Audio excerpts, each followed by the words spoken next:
नमस्कार, आप सभी का आज के सत्संग में स्वागत है।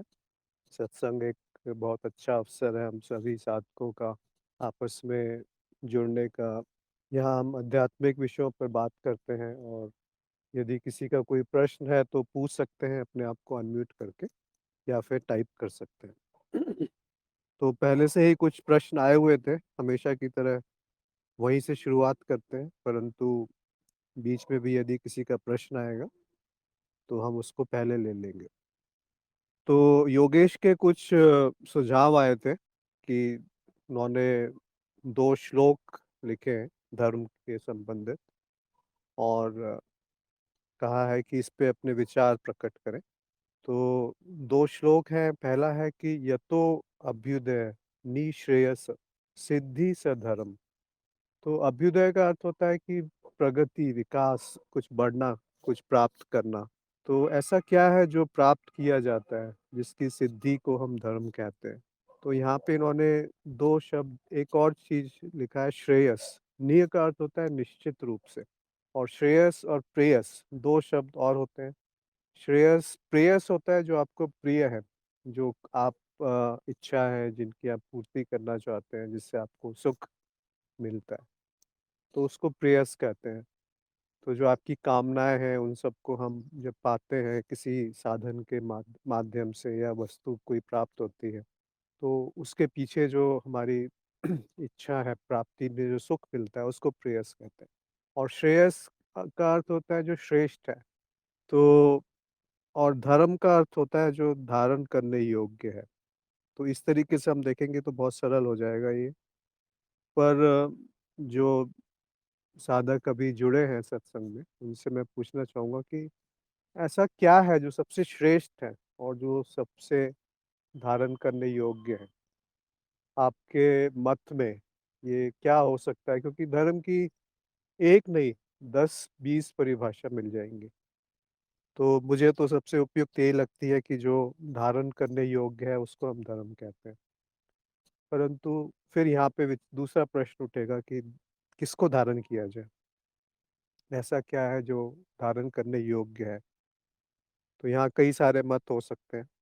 तो सबसे सरल है जो श्रेयस का अर्थ है जो श्रेष्ठ है। तो जो धारण करने योग्य एक ही है जो सबसे श्रेष्ठ है और वो है अपने स्वरूप का ज्ञान, कि मैं क्या हूँ, मेरे मत में। बाकी तो सब चीज़ें बदलती रहेंगी और परिवर्तन मात्र है, अस्थाई है, अस्थिर है, तो वो टिकेगा नहीं।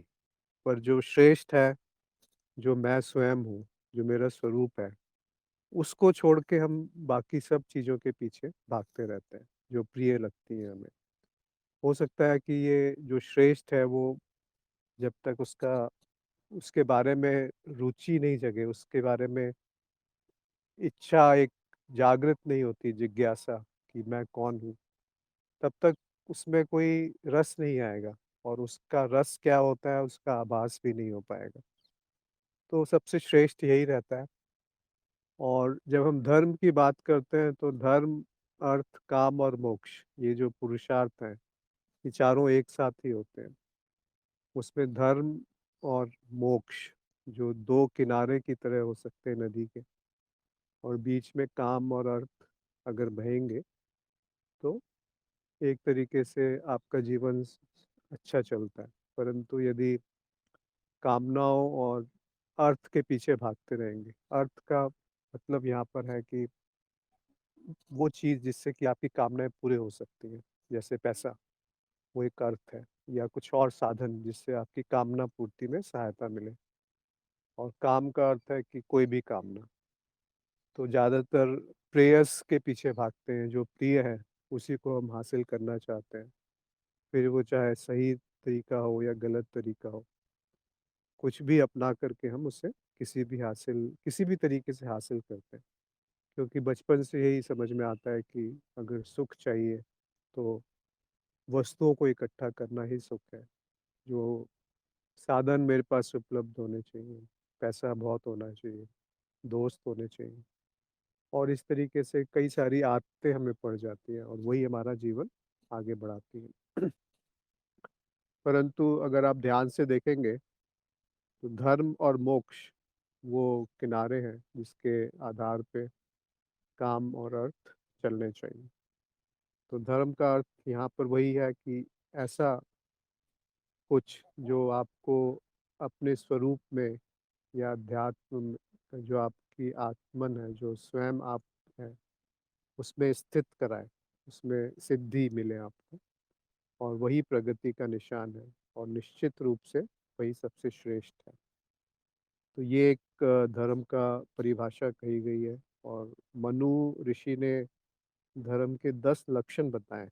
वो भी इन्होंने आगे लिखा था कि धृति, क्षमा, दमः, अस्तेय, शौच, इंद्रिय निग्रह, धी, विद्या, सत्यम, अक्रोधो, दशकम, धर्म लक्षणम। जब धर्म स्थापित होता है, जब किसी के अंदर से धर्म उपजता है, एक जीवन जीने का तरीका है धर्म, तो वो प्रकट जब होता है, उसके जो लक्षण है जब वो प्रकट होता है, तो वो ये 10 हैं। अलग अलग मार्गों में अलग अलग, जैसे यम नियम, या फिर बुद्ध मार्ग में अलग नियम, नियम या यम कह के अलग अलग तरीके से बताए गए हैं कि, या 10 कमांडमेंट्स जो क्रिश्चियनिटी में बताए हैं। इस तरीके से शब्द वही है अर्थ कि वो जब आप उसमें स्थापित हो जाते हैं तो वो प्रकट होने लगता है जीवन में स्वाभाविक रूप से, बिना किसी प्रयत्न के, बिना किसी, ऐसा नहीं है कि उसके लिए आपको बहुत प्रयास करना पड़ेगा, वो स्वतः प्रकट होता है। तो जो मनु ऋषि ने बताए हैं उसमें सबसे पहले है धृति। धृति के दो अर्थ होते हैं। पहला अर्थ जो मुझे पता है, एक तो ये हो सकता है कि बुद्धि की जब बहुत पराकाष्ठा हो जाती है, जिसमें कि वो जो सामने दिख रहा है उसके परे देख सकती है, उसको धृति कहते हैं। और दूसरा होता है कि धैर्य, कि आप के पास धैर्य है कुछ प्राप्त करने के लिए, तो उसमें आप लगन है, एक एकाग्रता है, उसको आप पाने के लिए उस पे पीछे लग जाते हैं, तो वो धृति है। और दूसरा है क्षमा। क्षमा, सेवा। अब क्षमा के ऊपर गुरुजी ने बहुत अच्छे अच्छे बातें कही हैं। तो क्षमा का अर्थ है ये नहीं कि किसी ने आपके साथ गलत किया और आपने उसको छोड़ दिया कि हाँ मैंने तुम्हें क्षमा किया, ये भी एक तरह की क्षमा है, पर वो सतही तरह पे है, ऊपरी तरह की क्षमा है। वास्तविक क्षमा होती है कि अगर सबसे ज्यादा चोट जो है वो आपको अपने ही बुरे कर्म पहुंचाते हैं, कि मैंने ये पहले कुछ किया, तो वो आपको, जो ज़्यादा संवेदनशील होते हैं व्यक्ति, जो अध्यात्म में आते हैं तो संवेदनशीलता बढ़ जाती है, तो उनको अपने ही कुछ बुरे कर्म या कभी कुछ किसी के साथ गलत कर दिया तो वो ज़्यादा परेशान करता है। तो क्षमा वहाँ पर भी एक तरीके से उपयोग में लाई जाती है कि क्षमा कर दिया मैंने अपने आप को ही, कि जो कर्म थे वो मेरे नहीं थे, कोई करता नहीं है, तो मेरे कर्म कैसे हुए। और इस तरीके से एक मुक्ति का भाव आ जाता है उसके साथ ही। पर इसका अर्थ ये नहीं कि एक बार आप गलत करें फिर क्षमा करें फिर वही काम बार बार करें। तो वो कुछ गलत हो गया, उससे कुछ सीख मिली है, और वही उसका सबसे बड़ा उद्देश्य है कि जो सीख मिली है उसको अपने पास रख के कर्म को छोड़ दें, और उस सीख के आधार पे उसको दोबारा दोहराना नहीं दोहराएं, वही क्षमा है। और इसमें आप दूसरों को भी क्षमा कर सकते हैं कि वो जैसे मैं करता नहीं हूँ वो भी करता नहीं है, परंतु अपने आप को जानना, अपने आप को पहचानना इस तरीके से कि मेरा स्वरूप क्या है। देखिए धर्म, जब हमने बात करी कि जो धारण करने योग्य है और जो श्रेष्ठ है, जो धारण करने योग्य है, वो पहले से ही धारण किया हुआ है, तो कुछ करना नहीं है, कोई प्रयास नहीं है, कोई प्रयत्न नहीं है, कोई ध्यान नहीं है। बस जो है जैसा है वैसे ही उसको पहचानना है, देखना है। फिर दम का अर्थ होता है कि जो इंद्रियों के द्वारा सुख है उनके पीछे नहीं भागना, या इच्छाओं के पीछे नहीं भागना कि ये खाना है तो खा, कोई चीज़ प्रिय है तो उसको खाते ही चले गए, बेशक आपका पेट खराब हो गया या लोभ, लालच इस तरीके से जो दम है मतलब आप किसी न किसी इंद्रिय को पीछे सुख इंद्रिय सुख के पीछे भाग रहे हैं। अस्तेयम का अर्थ होता है कि जो किसी और का है, उसको गलत तरीके से अपनाने की चेष्टा करना। चोरी भी हो सकती है उसमें शामिल या जो मेरा नहीं है, उसको पाने की चेष्टा करना और वो गलत तरीके से। शौचम का अर्थ है शुद्धता, तो परम शुद्ध तो केवल एक ही है और वो मैं ही परम शुद्ध हूँ, जो मेरी स्व आत्मा है या जो आत्मन है, वहाँ पर स्थिति ही शौच है, शुद्ध है। तो सब आप देखेंगे कि वही संकेत करते हैं अध्यात्म की तरफ या जो मेरा स्वरूप है, जो मेरा अपना सच्चित आनंद है, मतलब जिसकी सत्ता है, जो चैतन्य है और जो आनंद स्वरूप है, उसकी तरफ ही सब संकेत करेंगे, जो लक्षण है धर्म के। क्योंकि जो जिस चीज़ से भरा होता है, वही उसके सामने प्रकट होता है। अगर आपके अंदर क्रोध भरा है, तो आप क्रोध प्रकट करेंगे। आपके हर व्यवहार में, हर वाक्य में, कहीं न कहीं से वो झलक ही जाएगा। ऐसे ही जब आप अपने आनंद स्वरूप में डूबेंगे, तो सब जगह आनंद ही प्रतीत होगा। फिर इंद्रिय निग्रह, इसका अर्थ जहाँ तक मुझे पता है कि इंद्रियों को एकत्रित और एक जगह इकट्ठा कर लेना। ये नहीं कि इंद्रियों के पीछे भागते रहना या इंद्रियों की सत्य को पहचानना कि क्या है इंद्रिय सुख और इंद्रियों से जो आ रहा है उसके पीछे तत्व क्या है और जो आनंद या इच्छा पूर्ति होती है तो उसके बाद जो स्थिति है वो क्या इंद्रियों के माध्यम से है या कहीं और से है प्राप्त होती है। तो उसको समझना, उसको जानना इंद्रिय निग्रह हो गया। फिर धी, धी का अर्थ है बुद्धि। तो बुद्धि का विकास होना आवश्यक होता है, जैसे ही धर्म प्रकट होता है तो बुद्धि विवेक जागृत हो जाते हैं। और विद्या का अर्थ है ज्ञान। तो आत्मज्ञान, ब्रह्म ज्ञान, माया का ज्ञान, इन सबको की जानकारी या इन सब को पहचानना, इन सब में गहराई में डूबना, उसमें आनंद आने लगता है। सत्यम, आप सभी जानते हैं सत्यम का अर्थ क्या होता है कि जो बदलता नहीं है वो सत्य है और उस सत्य के प्रति प्रेम, निष्ठा और एक तरीके से उसमें स्थिति सत्य है। अक्रोध, अक्रोध का अर्थ है यहाँ काम, क्रोध, लोभ, मोह, जो इस तरह की भावनाएं हैं, ईर्ष्या, मद, डर, ये सब जो भावनाएं हैं जो आपको संसार में उलझाती हैं, खींच लेती हैं अपनी तरफ, जैसे कि भंवर होता है, उसमें फंस जाते हैं हम। वो है ये अक्रोध का अर्थ है कि वो सब छूटने लगता है धीरे धीरे। ऐसा नहीं कि उसको छोड़ना पड़ता है, वो अपने आप छूट जाता है। इस तरीके से दशकम धर्म लक्षणम, 10 धर्म के लक्षण बताएं। आशा है कि ये थोड़ा सा आप स्पष्ट हुआ होगा, परंतु यदि किसी और का जो जुड़े हैं सत्संग में अभी, हो सकता है ये अलग अलग तरीके से आप इसको समझ सकते हैं। किसी और का अगर कोई इसमें मत है तो अवश्य वो यहाँ पे अभी कह सकते हैं या रख सकते हैं, तो उससे सबको सीखने को मिलेगा कि हो सकता है कुछ मेरी समझ में भी सुधार हो। फिर योगेश ने एक और प्रश्न पूछा था कि जगत को स्वप्न क्यों कहा गया है। जगत को स्वप्न के जैसा कहा गया है, स्वप्न के स्वप्न नहीं है, स्वप्न की तरह है उसको कह सकते हैं।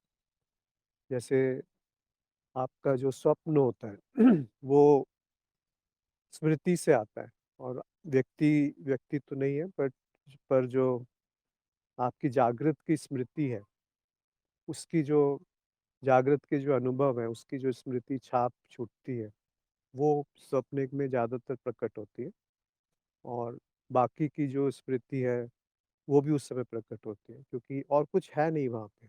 वास्तविकता कुछ नहीं है। जो सपने में दिख रहा है, वो जब सुबह आप जागते हैं स्वप्न के बाद, तो देखते हैं कि वो वहाँ कुछ था नहीं। जो स्वप्न दृष्टा था, वो भी मैं था। जो स्वप्न की वस्तुएँ थी, वो भी मैं था। और जो सपने में घटनाएँ हो रही थी, वो भी मैं था। जो भावनाएँ उत्पन्न हुई, वो भी मैं ही था। तो वो केवल स्मृति थी, एक तरीके से प्रतीति थी, जो कि प्रकट हुई थी कुछ देर के लिए। कब शुरुआत हुई उसकी वो पता नहीं चलता, कब समाप्त हुआ वो पता चल जाता है। जब आप जागते हैं, तो वो एक केंद्र बिंदु बनता है जहाँ से कि पूरा सपना देखा गया और वो विलय हो जाता है जब आप जाग जाते हैं कि जो भी सपने में देखा गया, वो मैं नहीं हूँ। जो स्वप्न के दृष्टा था उस समय, वो मैं था। तो जो स्वप्न में चरित्र थे, वो मैं कोई नहीं हूँ या कोई वस्तु। वो सब एक बदलती हुई तस्वीरें थी जो क्षणिक थी, कुछ समय रही और गायब हो गई। अब इसी परिभाषा को अगर आप जगत में देखेंगे, तो जगत भी वही है। अगर आप जागृत से जाग गए या अपने स्वरूप में पहचान हो गई, जो धर्म की हमने बात करी कि मैं क्या हूँ? अगर मैं अपरिवर्तनीय हूँ, तो मैं अनुभव करता हूँ या साक्षी हूँ। तो जो सारी बातें सपने में लागू होती हैं, वो सारी बातें जागृत अवस्था में भी प्रकट हो जाती हैं। कैसे? कि जागृत अवस्था कहा गया है कि जो विश्व स्मृति है या महाचित्त है, उसका स्वप्न है। तो यहाँ ज़्यादा स्थायित्व दिखता है, पर है कुछ नहीं। यहाँ पर भी एक केंद्र बिंदु है जिससे सब अनुभव हो रहे हैं। यहाँ भी सब क्षणिक है, यहाँ से बदलता रहता है। अगर बदलेगा नहीं तो अनुभव नहीं होगा। यहाँ पर भी दृष्टा है। तो उस दृष्टिकोण से अगर आप देखेंगे तो जगत को सपने के जैसा कहा गया है कि जैसा स्वप्न है, वैसा ही जगत का स्वरूप है। केवल जो बदलाव की गति है, वो भिन्न है। अभी हमें लगता है कि स्वप्न की गति जो है वो उसमें बदलाव बहुत तेज होता है और जागृत में धीरे होता है। बस इतना ही भेद है और कोई भेद नहीं है। अगर हम इस गति को तेज कर दें या धीमा कर दें या स्वप्न की गति बढ़ा दें, स्वप्न की समय बढ़ा दें तो और जागृत छोटा कर दें, तो दोनों में फिर भेद समझना मुश्किल हो जाएगा। या अगर स्वप्न अवस्था में आपकी चेतना जागृत हो गई, तो उस स्थिति में जो आप देख पाएँगे कि वो स्वप्न जो है वो जागृत की तरह से ही हो जाता है एक तरीके मतलब आप वहाँ पे अलग एक दृष्टिकोण मिल जाएगा और वही दृष्टिकोण आप जागृत अवस्था में लाएँगे तो जागृत जो अवस्था जो है वो स्वप्न स्वरूप हो जाएगी। तो स्वप्न जागृत जैसा हो जाता है और जागृत स्वप्न जैसा हो जाता है। तो दोनों में भेद कम होने लगता है। इसीलिए जो कई बार इच्छाएँ होती हैं जो कोई भी इच्छा हो चाहे, वो स्वप्न अवस्था में पूरी की जा सकती है। तो स्मृति को वो पता नहीं चलेगा कि ये इच्छा जागृत में पूरी हुई या स्वप्न में पूरी हुई और उसको ऐसा ही लगेगा कि ये इच्छा पूरी हो गई। तो ये जो तृप्ति और संतुष्टि आपको जागृत में मिलेगी इच्छा पूर्ति से, उसके लिए बहुत प्रयत्न करना पड़ता है। शायद अगर आप स्वप्न अवस्था में जागृत हो गए या चेतना जागृत हो गई, तो बहुत सारी इच्छाएँ वहाँ पर पूरी की जा सकती हैं। तो इसके प्रयोग हैं, पर वो विधिवत चलना चाहिए। उसको ऐसा नहीं कि कोई वीडियो देख कर के प्रयोग शुरू कर दिए, उसमें ज़्यादा सफलता नहीं मिलती। तो गुरु के निर्देश अनुसार ही वो करना चाहिए क्योंकि मूल ज्ञान सबसे पहले आता है। अगर मूल ज्ञान नहीं है तो आगे बढ़ना लगभग नामुमकिन है। जैसे ध्यान की बात कहते हैं, अगर ध्यान कर रहे हैं तो क्यों ध्यान कर रहे हैं? कौन ध्यान कर रहा है? उसका लक्ष्य क्या है? उसकी विधि क्या है? ध्यान करने से क्या मिलेगा? अगर ये सब नहीं पता तो आप 10 साल, 15 साल ध्यान करके क्या पाना चाहेंगे? अपने जीवन में सुधार लाना चाहते हैं, परिस्थितियों को सुधारना चाहते हैं, पर वो तो अज्ञान है। कितना परिस्थितियों को सुधारेंगे? एक चीज़ सुधारेंगे, कुछ और बिगड़ जाएगा। तो लक्ष्य स्पष्ट होना चाहिए, विधि पता होनी चाहिए, मार्ग होना चाहिए और मार्गदर्शन होना चाहिए। फिर संकल्प, अगर हम इच्छा पूर्ति की बात करते हैं तो उसमें संकल्प का भी बहुत बड़ा हाथ आ जाता है। तो बहुत सारे, कुछ भी करने से पहले ये बिल्कुल स्पष्ट होना चाहिए कि हम ये क्यों कर रहे हैं, और अंत में तो आप देखेंगे कोई करता है ही नहीं। तो मूल ज्ञान या आत्मज्ञान सबसे आवश्यक है, उसके बाद सब कुछ अपने आप चलता रहता है। फिर एक और इनका प्रश्न था कि विसत्य का क्या अर्थ है? देखिए, सत्य जो है वो बदलता नहीं है, उसको हम सत्य कहते हैं। अध्यात्म में या अद्वैत की दृष्टि से जो मानदंड है, पर वो सत्य जो अद्वैत का मानदंड से सत्य आता है या अद्वैत है, ये सत्य है, इसको व्यवहारिक जीवन में कोई उपयोग नहीं है इसका। व्यवहारिक जीवन में आप कह नहीं सकते कि सामने से ट्रेन आ रही है तो मैं सामने खड़ा हो गया कि ट्रेन भी मैं ही हूँ, ये शरीर भी मैं ही हूँ, तो क्या फ़र्क पड़ता है? वो सब मूर्खता है। तो विसत्य का प्रयोग होता है कि जो व्यवहारिक रूप से सत्य है, उसको हम मान के चलते हैं कि यही व्यवहारिकता के लिए उपयोगी है, जीवन के लिए उपयोगी है। भली-भाँति जानते हुए कि ये सब मिथ्या है, ये प्रतीति है, बदल रहा है, पर उनका संदर्भ बदल गया। तो व्यवहारिक रूप से जो सत्य हम मान लेते हैं, जानते हुए कि ये सत्य नहीं है, पर उसकी उपयोगिता है, उसको विसत्य कहते हैं।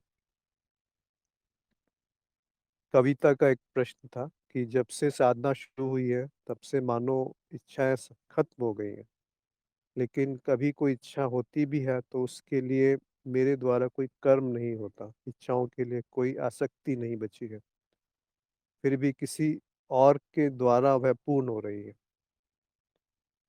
तो बहुत सुंदर स्थिति है। यही तो एक तरीके से परिणाम है ज्ञान में स्थिरता का या निष्ठा का, कि हाँ, एक हमें प्रमाण मिल गया कि जो हम कर रहे हैं वो सही रास्ते पे है, और करता कोई है नहीं, इच्छा मेरी है नहीं। तो जो इच्छा उत्पन्न होंगी भी, वो तो पूरी होनी ही है।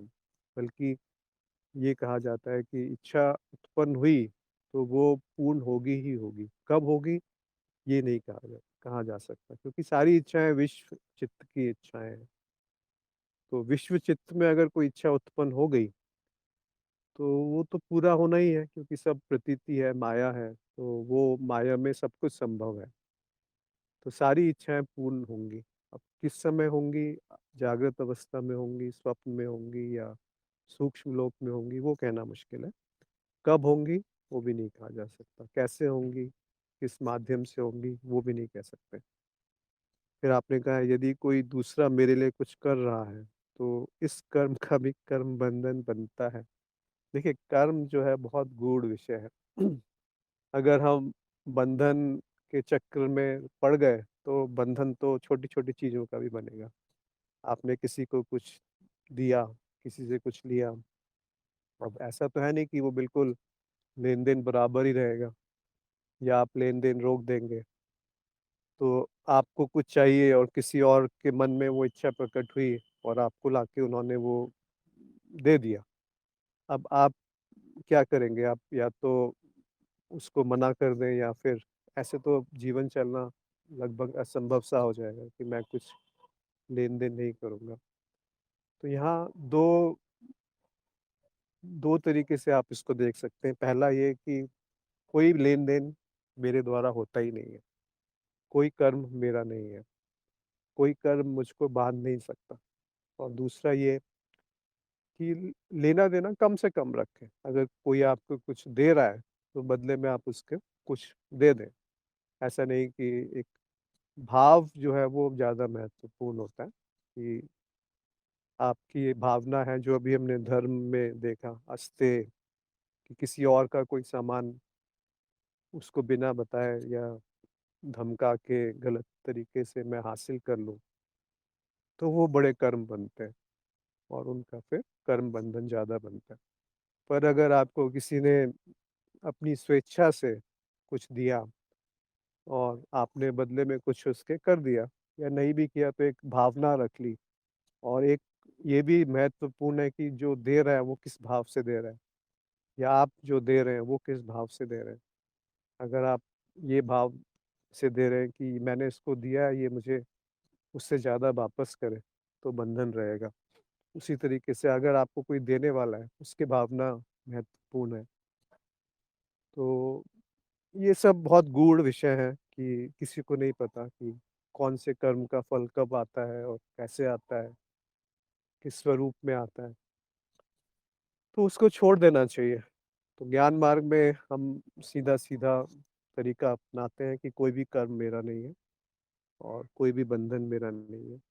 बंधन भी मान्यता है और अगर बंधन मान्यता है तो बंधन से मुक्ति भी मान्यता है।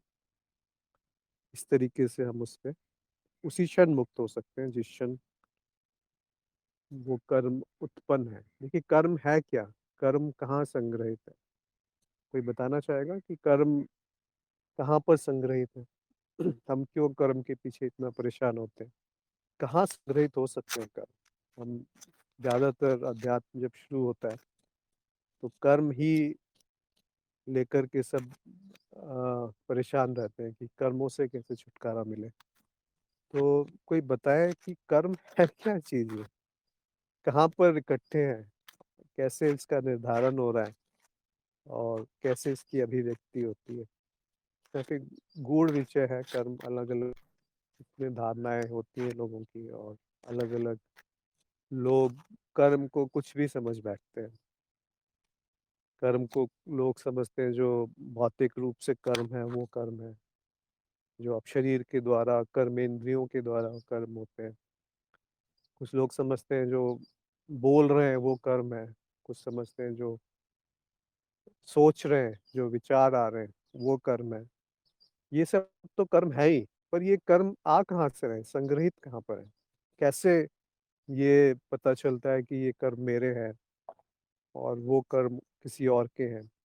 ये कर्म अच्छे हैं, ये कर्म बुरे हैं। कौन निर्धारण कर रहा है ये सब? और मुझे इस पे इसका प्रभाव क्यों पड़ता है? क्यों इससे मुझे मुक्ति चाहिए? बंधन है भी या बंधन एक काल्पनिक मान्यता है? मुझे लगता है कुछ लोग टाइप कर रहे हैं, थोड़ा इंतज़ार कर लेते हैं।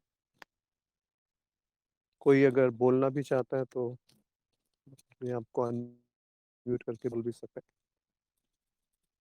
बहुत रोचक विषय है। वो एक गीता का श्लोक है, कर्मण्येवाधिकारस्ते मा फलेषु कदाचन माँ कर्मफल हेतुर्भुः ते असंगस्त्व अकर्मणि। बड़ा सुंदर सा श्लोक है कि कर्म तो है मेरे हाथ में, कर्म करने चाहिए पर उसका फल क्या आएगा वो पता नहीं। कर्मण्येवाधिकारस्ते अधिकार है कर्म करने का और मा फलेषु कदाचन उसका जो फल है वो पता नहीं किस तरीके से आ सकता है। इसका अर्थ ये नहीं कि कर्म करना ही छोड़ दें या एक फल वैसा ही आए, वैसी उसी प्रकार से कर्म करें कि उसी तरीके का फल आए। तो बहुत प्रसिद्ध श्लोक है।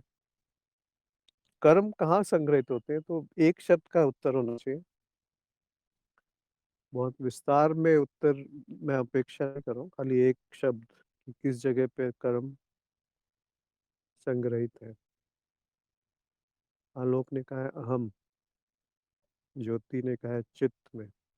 आलोक ने जो कहा अहम जो है वो गलत है क्योंकि अहम तो एक अनुभव है, एक तरीके का मैं ये हूँ या मैं ये नहीं हूँ, वो अहम है। तो वो तो उत्तर सही नहीं है मेरे विचार में। ज्योति ने कहा है चित्त में। जी, चित्त में कह सकते हैं। ये सही उत्तर है कि चित्त जो है वो कर्म वहाँ पर रह सकते हैं। और भी सरल सा उत्तर है जो कि ज़्यादा मेरे को लगता है आसान है समझने के लिए। सुमा ने कहा है चित्त में। जी, चित्त भी उत्तर सही है, क्योंकि चित्त जो है वो तो सब कुछ वही है, जो भी प्रकट है वो चित्त है। राजीव ने कहा है कि कर्म जो कुछ हो प्रतीत हो रहा है, वासनाएं इच्छाओं से आते हैं, जो संस्कारों से आती हैं, संस्कार अनुभव से। कर्म से फल आते हैं, फल से सुख दुख जिनसे अनुभव आते हैं। इस तरह चित्त में होने वाली प्रतीति है, जिसे हम अपना मान लेता है, मिथ्या है। हाँ, ये काफ़ी हद तक बहुत सही उत्तर दिया है आपने, राजीव ने। इसमें जो मैं सुनना चाहता था वो यही था कि स्मृति में अंकित होते हैं। स्मृति में ही सारे कर्म अंकित हैं, और जब हम थोड़ा गहराई में उतरते हैं तो देख लेते हैं कि कोई भी स्मृति मैं नहीं हूँ, या सारी स्मृति मिथ्या है। तो जो इन्होंने कहा संस्कार या जीव या कारण शरीर, वो कर्म का संग्रह है। अब कारण शरीर के बारे में कुछ जानना बहुत आसान नहीं है। आप उसको प्रयोगों से या सीधे अपरोक्ष अनुभव से या तर्क से भी जान नहीं पाएंगे। बहुत मुश्किल है, पहुंच नहीं सकते वहां पे। पर वो हुआ, वो है, थोड़ा अनुमान लगाया जा सकता है। गुरु जन जो कहते हैं, जो शास्त्रों में लिखा है, और थोड़ा बहुत अपना अप्रोक्ष अनुभव और तर्क के आधार पे सबको मिला करके आप किसी एक निष्कर्ष पे आते हैं। तो जो जीव है, जो संस्कार पड़े हुए हैं, वो एक तरीके की स्मृति है। और वही जो कारण शरीर है, वो वहाँ कोई सीमा रेखा नहीं है। लगता है कि बहुत विचित्र सा है वो दुनिया। और कारण शरीर ही एक तरीके से विश्व चित्त है।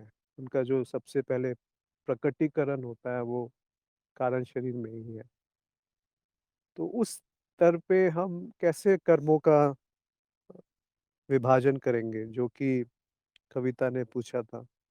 तो बहुत ज़्यादा चिंता करने की आवश्यकता नहीं है। कर्म बंधन में आप हैं ही नहीं, और कोई छोटा मोटा कुछ कर रहा है और आप उसके बदले में कुछ कर देते हैं, तो भावना अगर स्पष्ट है तो उसके कर्म बंधन नहीं बनेंगे।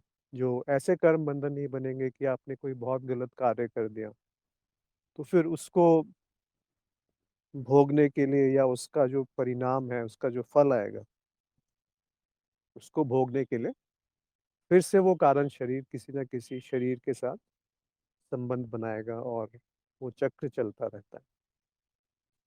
अंकेश ने पूछा था कि क्या मूल ज्ञान होने के बाद बुद्धि विलास रोक देना या कम करना चाहिए? हाँ, मूल ज्ञान होने के बाद बुद्धि की आवश्यकता कम हो जाती है। बुद्धि की आवश्यकता शुरू में है, जब मूल ज्ञान नहीं हुआ है। एक बार मूल ज्ञान हो गया, फिर बुद्धि धीरे धीरे, उसकी उपयोगिता उतनी नहीं रहती। जब उपयोगिता है उसकी तो वो काम करेगी, और जब आवश्यकता नहीं है तो निरर्थक भागेगी नहीं। एक स्थिति आ जाती है, जो अभी हमने कहा धृति।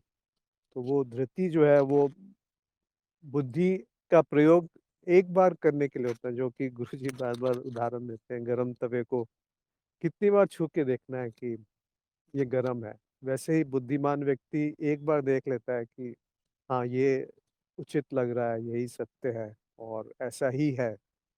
तो वो फिर बार बार जानने की आवश्यकता नहीं है। फिर उसके परिणाम, उसके जो प्रमाण हैं वो अपने आप ही दिखते हैं।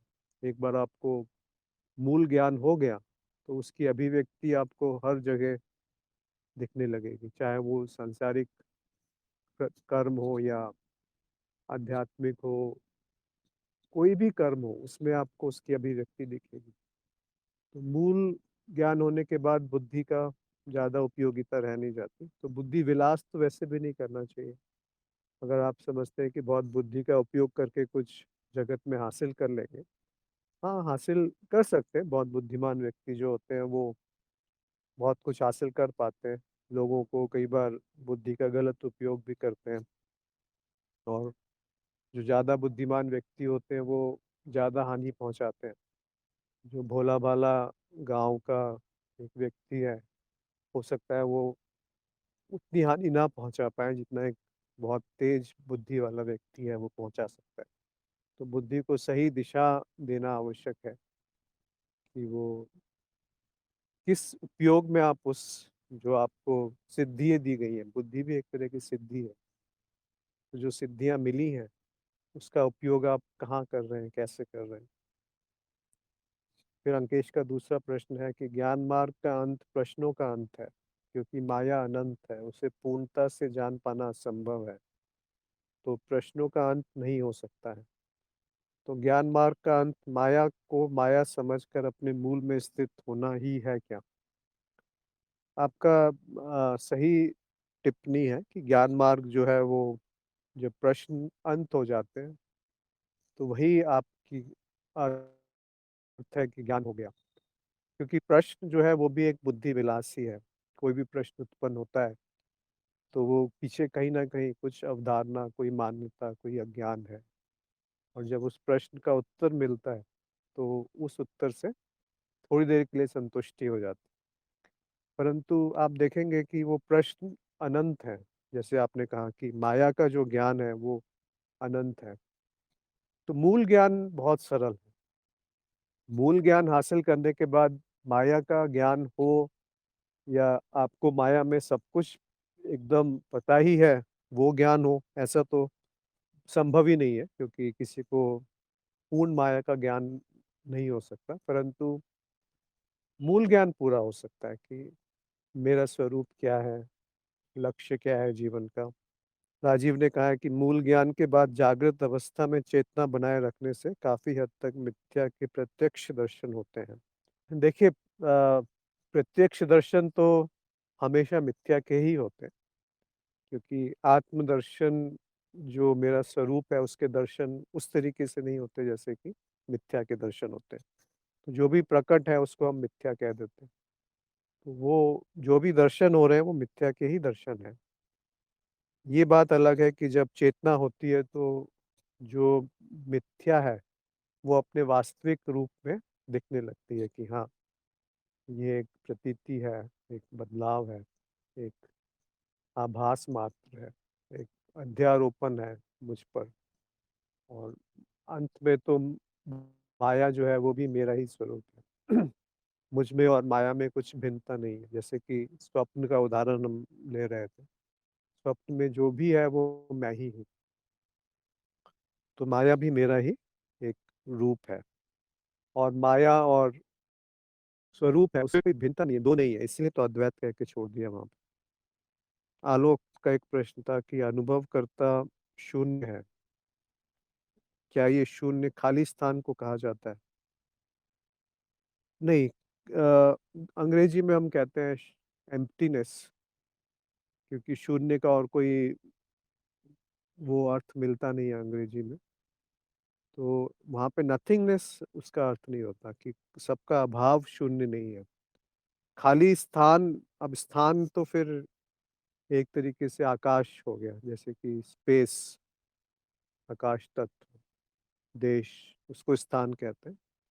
तो शून्य जो है उससे भी परे है। जो तत्व है अनुभव का वो शून्य है। जो अनुभवकर्ता का तत्व है वो भी शून्य है, कुछ मिलेगा नहीं वहाँ पे। पर इसका अर्थ ये नहीं कि वहाँ सबका अभाव हो गया।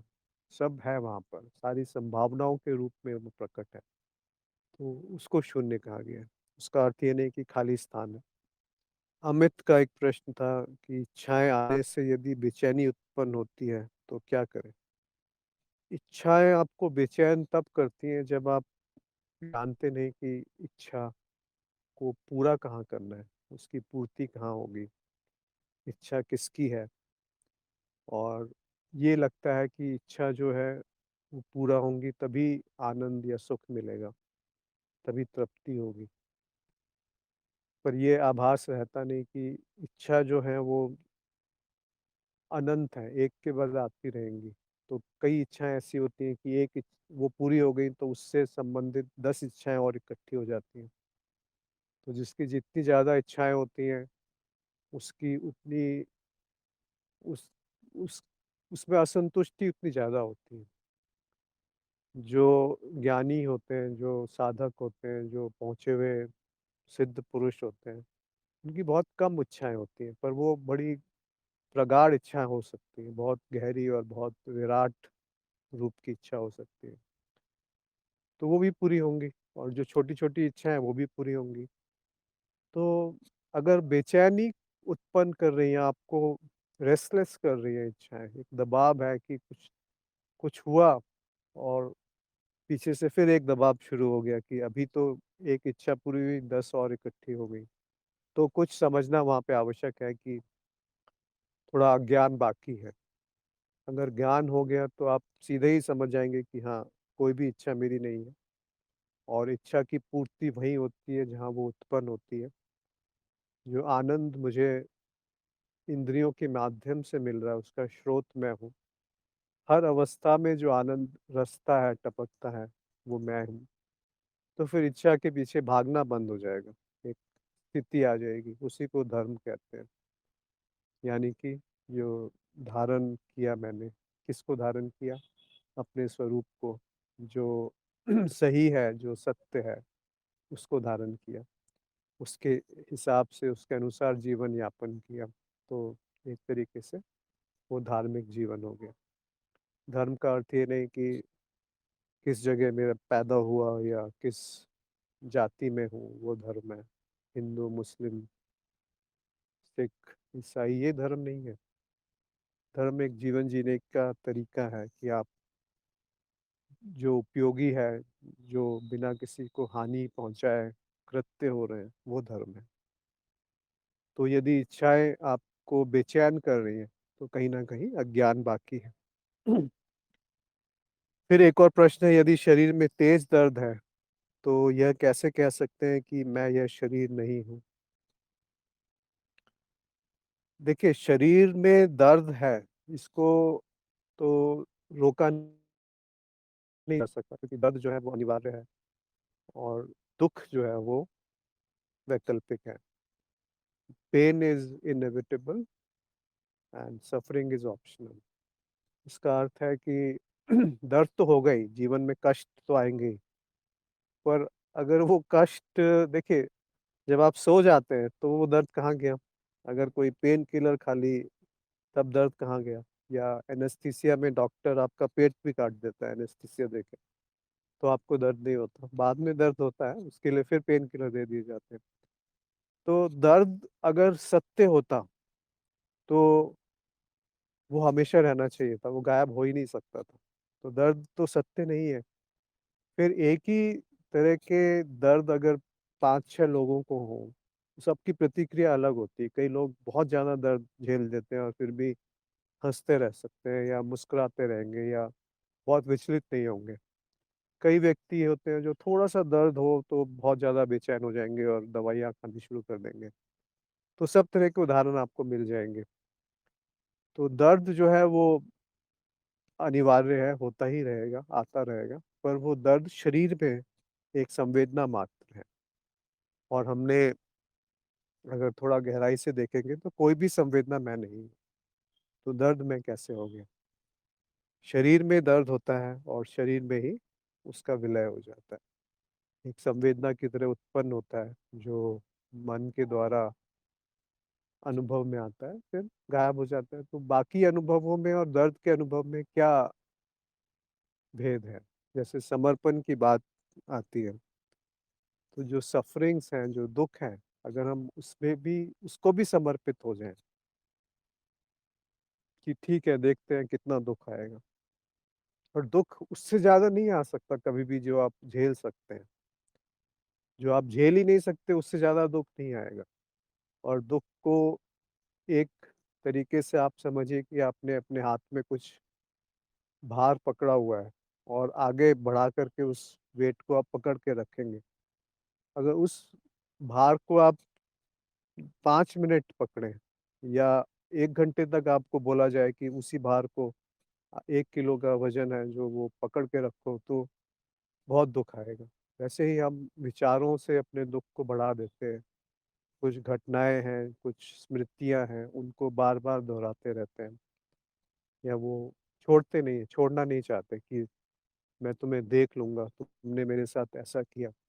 तो वो क्या देखेगा, मतलब उसका आप क्या देखेंगे? आप खुद ही को पहले परेशान कर रहे हैं, दुखी कर रहे हैं। और वो घटना हो या ना हो, कई बार हम काल्पनिक रूप से भी अनेकों चीज़ें कल्पना करके दुःख को बढ़ा देते हैं। तो दुःख एक मानसिक प्रवृत्ति है, जो सुख है तो दुःख भी है, दुःख है तो सुख भी आएगा। दोनों एक-दूसरे के आगे-पीछे घूमते रहते हैं। परंतु मैं जो हूँ, वो ना सुखी हो सकता हूँ, ना दुखी हो सकता हूँ। मैं इन दोनों से परे हूँ। जो मेरी स्थिति है, जो मेरा स्वरूप है, जो आत्मन है, जो अनुभव करता है, जो साक्षी है, वो सुख का भी साक्षी है, वो दुःख का भी साक्षी है। वो सुख के पीछे भागता नहीं है और दुःख से दूर भागता नहीं है। तो जो संत महापुरुष हैं, वो कैसे ये होता है कि उनके शारीरिक दुःख होते हैं, शरीर में कष्ट होते हैं, पर वो दुखी नहीं होते। और शरीर में कष्ट भी इसलिए आते हैं, जो कर्म की बात हुई, उससे कुछ संबंध है उसका। कई बार कई गुरुजन जो हैं, वो कर्म जो है साधकों के अपने ऊपर ले लेते हैं और साधकों को मुक्त कर देते हैं। जो उनके शिष्य हैं, उनको मुक्त कर देते हैं। ऐसा तंत्र मार्ग में ज़्यादा होता है, भक्ति मार्ग में भी होता है, योग मार्ग में भी है। ज्ञान मार्ग में उतना ज़्यादा नहीं होता, क्योंकि ज्ञान मार्ग में हम पहले से ही बोल देते हैं कि भई कोई कर्म ही आपका नहीं है, जो अब आज हमने चर्चा करी थी। तो यहाँ पर ज़्यादातर सारे प्रश्न समाप्त हुए। यदि किसी को कुछ और चर्चा करनी है या कोई विषय लाना चाहते हैं तो, या कोई प्रश्न है, कोई बोल कर के भी पूछ सकते हैं या लिख कर के, तो उस पे हम बात करेंगे। कोई कुछ कहना चाहता है तो अवश्य अपना माइक अनम्यूट करके कह सकते हैं। और यदि किसी का कोई प्रश्न या सुझाव नहीं है तो हम आज यहाँ पे सत्संग। अश्विन जी, प्रणाम। हाँ जी, प्रणाम। हाँ। सर, बड़ा ही अच्छा लगा मुझे आज संयोगवश आपके सत्संग में जुड़ने का मौका मिला।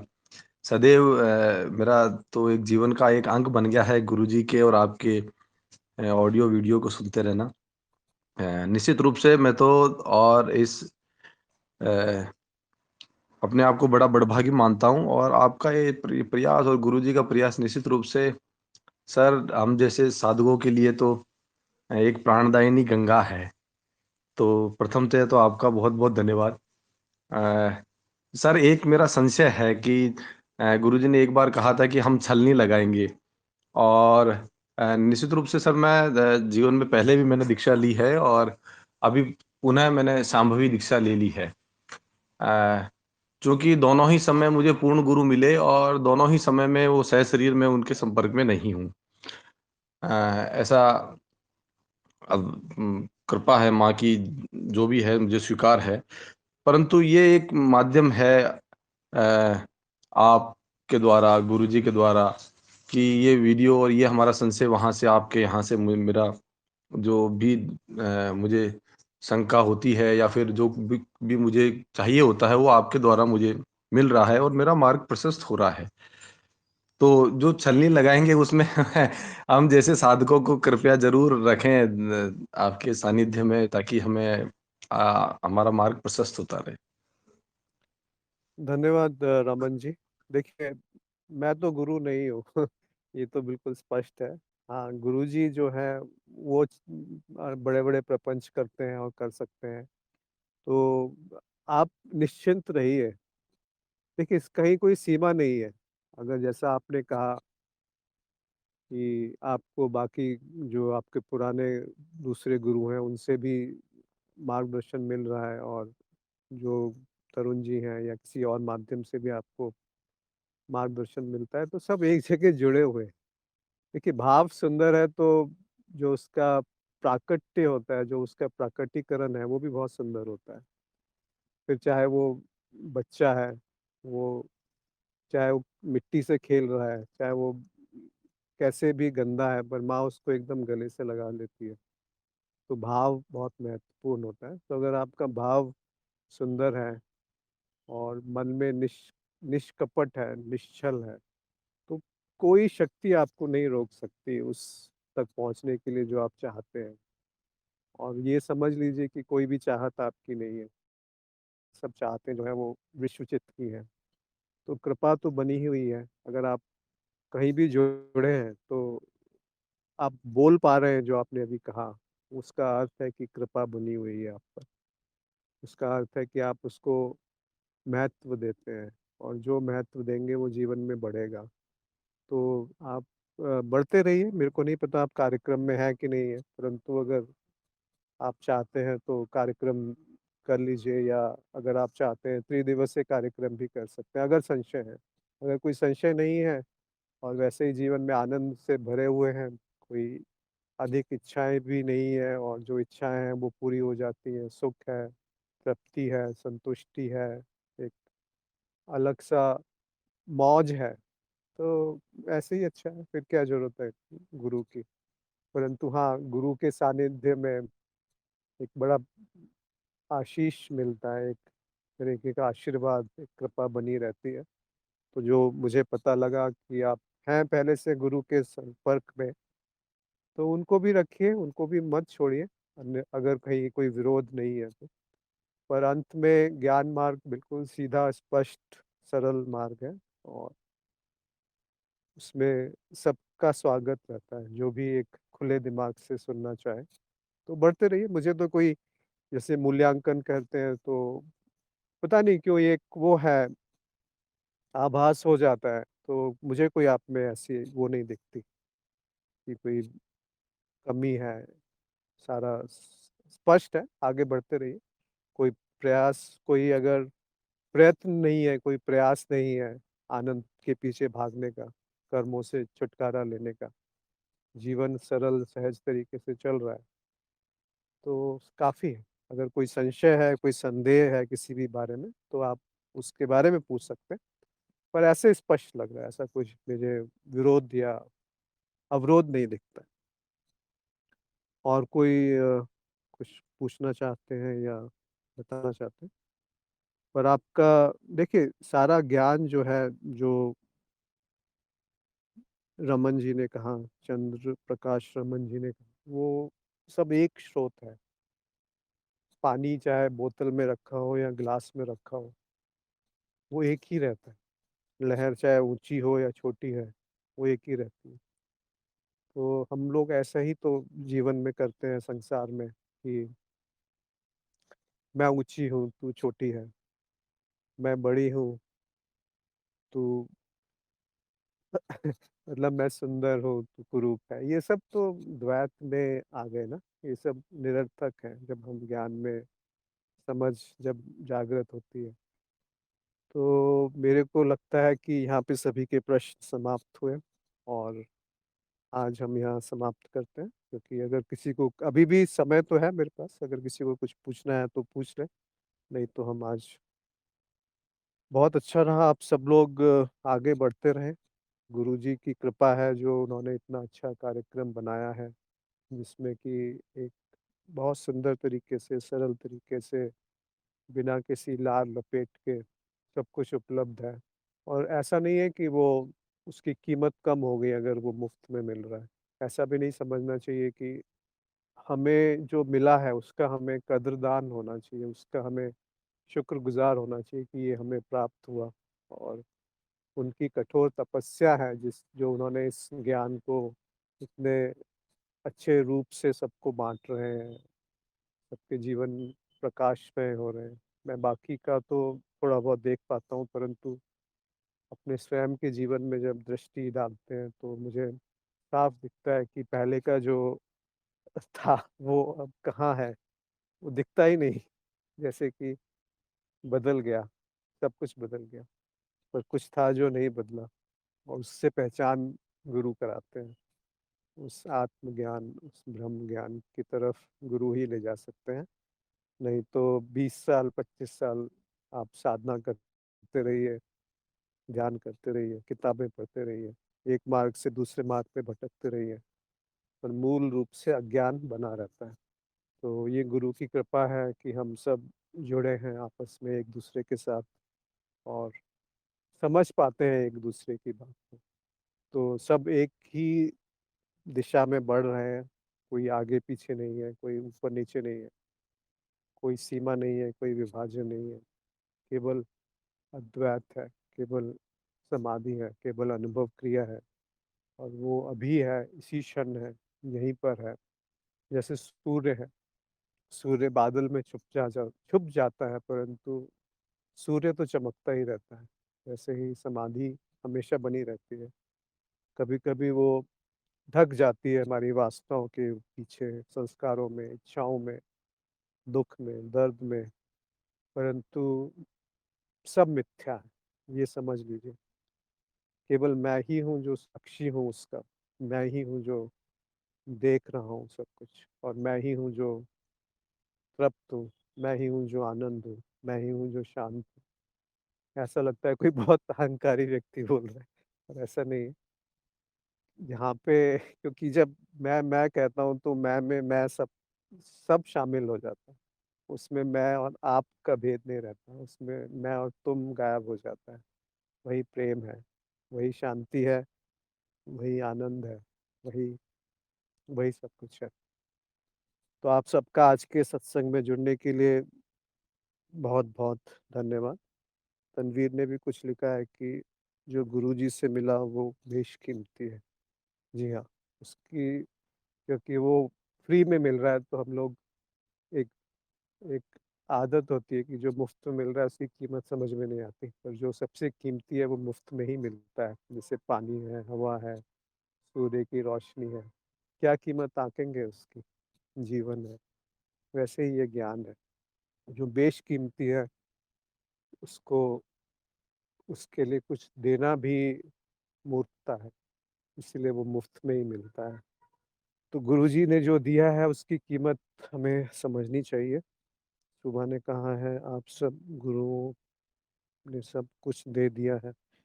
जी, गुरु कृपा इसीलिए कहते हैं क्योंकि गुरु जो है वो निश्चल देते हैं, निष्भाव से देते हैं। ऐसा नहीं सोचते कि ये उसके लिए उपयोगी भी है कि नहीं है। उनका आशीष जो है वो आशीर्वाद जो है वो हमेशा बना रहता है। ऐसा नहीं कि कृपा कम है, ज़्यादा है, कृपा अनंत है। हमने अपना पात्र सीधा नहीं पकड़ा होता कभी-कभी। तो पात्र सीधा कर लीजिए, वो भर जाएगा और पात्र को खाली कर लीजिए तब भरेगा। अगर उसमें पूर्वाग्रह हैं, मान्यताएँ हैं, अंधविश्वास है, मतारोपण है, कुछ ना कुछ भरा हुआ है, तो वो कैसे भरेगा? उसको खाली कर लें, तो कृपा से वो भर जाएगा और वो इतना भरता है कि फिर वो छलकने लगता है। जैसे जाम छलकता है वैसे ही कृपा छलकती है और वो जीवन में आप उसके डूब जाते हैं। तो आज के सत्संग में आप आने का सबका बहुत-बहुत आभार और इसी तरह से सब जुड़े रहें। धन्यवाद।